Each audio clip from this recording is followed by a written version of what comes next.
Hoje o Novo Notícias recebe a doutora Janeuza Trindade, imunologista, professora do Departamento de Microbiologia e Parasitologia da Universidade Federal do Rio Grande do Norte. Ela também é membro do Comitê Científico do Rio Grande do Norte.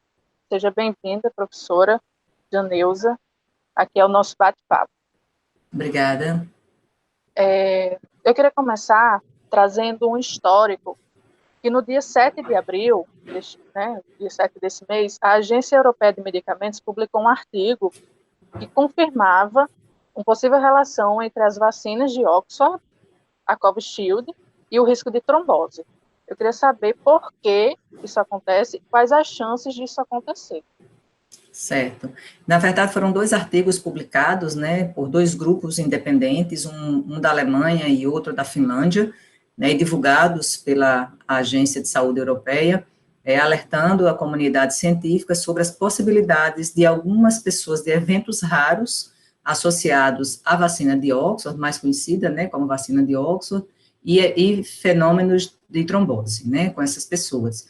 Então, realmente foram eventos que ocorreram, mas é importante alertar a população que são eventos muito raros, da ordem de 0,0006%, quando eles fizeram toda uma análise do quantitativo de pessoas que já tinham recebido a vacina e o que eles tinham recebido, de informação de pessoas que tinham apresentado esses eventos de trombose, numa avaliação geral, que eles tinham feito essa análise lá, o percentual deu esse nos estudos que eles avaliaram.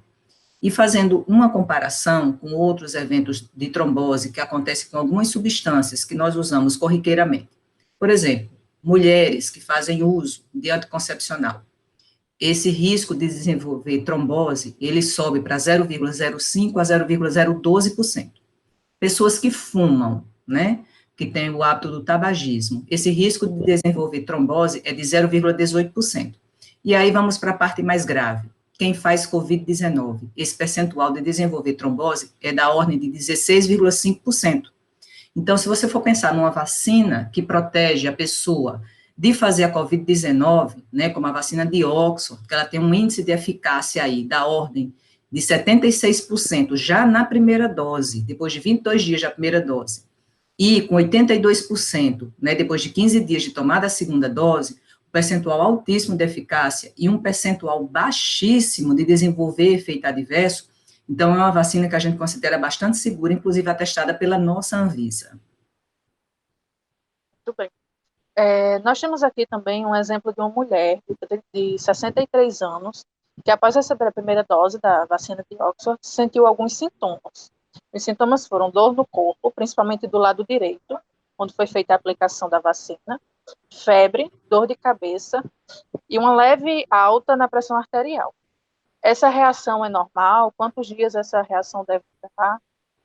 Muito bem. Essas são reações normais, que não tem nada a ver com esses fenômenos que foram relatados nesses artigos, Então, esses eventos, normalmente, eles acontecem de 1 a 3 dias após a tomada da vacina. Isso é um evento normal, que é bom até, que a gente sabe que a vacina está funcionando no organismo. Isso acontece para algumas pessoas, não são para todas as pessoas, A resposta do organismo à vacina, normalmente, a substância que a gente chama adjuvante, que é o vetor viral que carrega a proteína, do SARS-CoV-2, a espícula do SARS-CoV-2, é uma resposta do sistema imunológico à substância que a gente chama de adjuvante, que ajuda, na resposta imunológica. Então, esse mal-estar, mialgia, dor de cabeça, febre, isso acontece para várias vacinas, não só para a vacina de Oxford. Então, quem tem criança em casa, que já vacinou criança, sabe que a criança fica enjoadinha depois de vacina, tem uma coriza, tem uma dor de cabeça, tem uma pequena febre. Isso é natural acontecer depois da vacina, e acontece normalmente nos primeiros dias.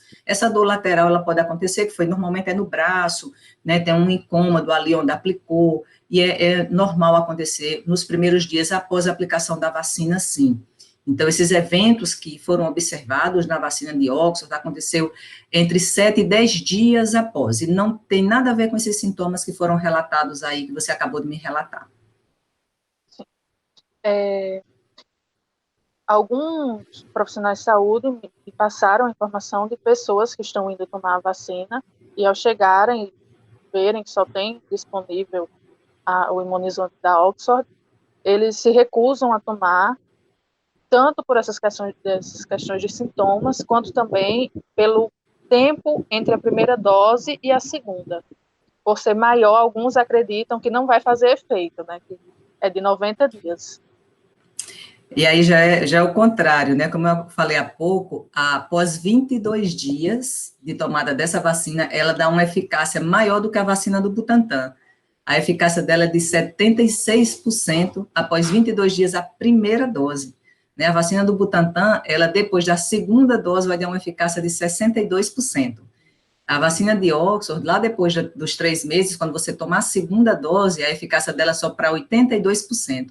Então, acho que as pessoas que não estão querendo tomar a vacina de Oxford estão aí perdendo uma guerra muito importante contra esse vírus, correndo o risco de pegar a Covid-19 e aí sim fazer um efeito trombótico grave, com uma chance de fazer efeito trombótico de 16,5% e virar óbito por um efeito que acha que a vacina vai fazer, que é extremamente raro. Um outro dado importante, né, a faixa etária que corre o risco raríssimo de fazer esses eventos é abaixo de 60 anos. Então, as pessoas que estão agora tomando a vacina, que estão com essa preocupação, não houve relato nessa faixa etária.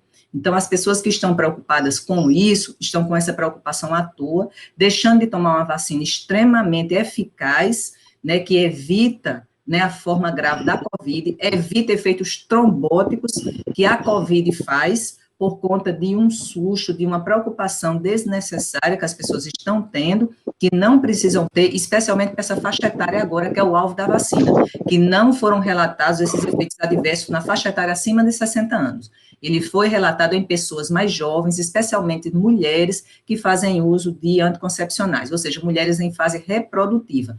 Mas eu afirmo, são eventos raros, da ordem de 6 para cada 1 milhão de pessoas.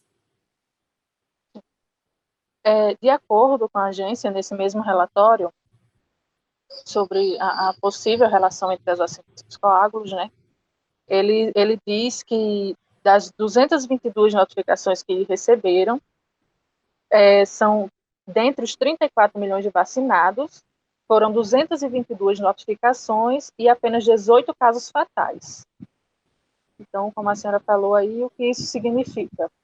É um percentual baixíssimo, né, quando você vai fazer essa relação. Então, como eu falei, essa relação, quando você pega todo o apanhado que eles fizeram, é um percentual baixíssimo. Teve, sim, caso fatal, mas foi relacionado, né, à condição que as pessoas estavam.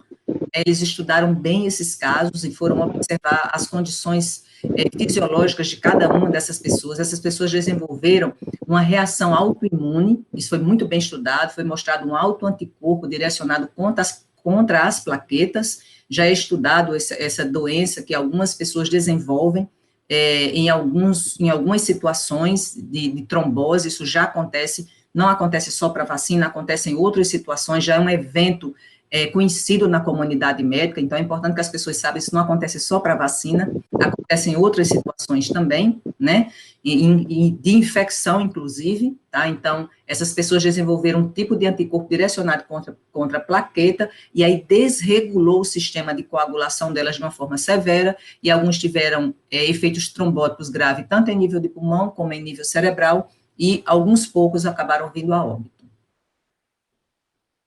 Em algum caso, é recomendada a não aplicação desse imunizante, especificamente de Oxford? Isso, em alguns casos muito específicos, né, no caso, depois de se avaliar essas situações, por isso que essas pessoas agravaram, porque essas pessoas tinham algum problema de coagulação já prévio, né, então, pessoas que têm baixa de plaqueta por algum motivo, pessoas que já têm problemas de coagulação, né, pessoas que já têm problemas de formação de trombos, então, orienta-se que essas pessoas não devem fazer uso da vacina, porque aí pode sim ter algum problema de agravar essa situação. Então, foram esses casos específicos que eles estudaram quando foram acompanhar nessas pessoas que tinham feito essa forma, né, mais grave quando tomaram a vacina, que essas pessoas já tinham um histórico prévio, que não se sabia, né, dessa relação, depois é que se foi estudar isso, então, orienta-se, isso vai ter uma reformulação da bula para orientar pessoas que tenham problemas de trombose, de formação de trombo, baixa de plaqueta, tem algumas pessoas que têm problema de baixa de plaqueta, que não use essa vacina. Muito bem. Agradecemos a sua participação, doutora, nessa nessa questão tão importante que é tirar as dúvidas e esclarecer essa questão que vem tomando conta da população de Natal, e acredito que não só de Natal, mas também de todo o Brasil nesse momento.